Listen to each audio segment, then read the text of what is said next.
Good morning mga boss, kumusta po kayo dyan? Samahan niyo po ako ating bisitahin ang ating ongoing project dito sa Limobresa Phase 3 located sa Barangay San Antonio sa Totomas City mga boss. Okay, so tara mga boss, check it out natin. Let's go!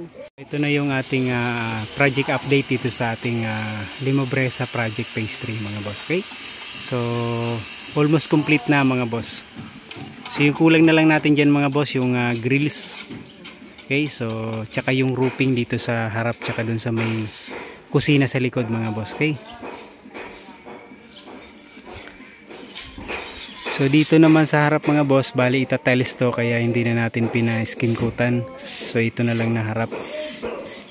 So yung gate nito mga boss, buo na rin, for installation na lang.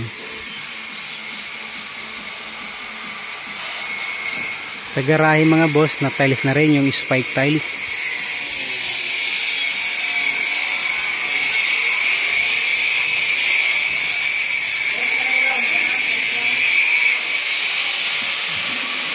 So yun naman mga boss, bali buwawiring na ni Boss Jeff yung para doon sa ilaw. Na-flooring na rin natin yung dito sa harapan. Naglagay tayo ng 4 na steps para dito sa harapan natin. Okay?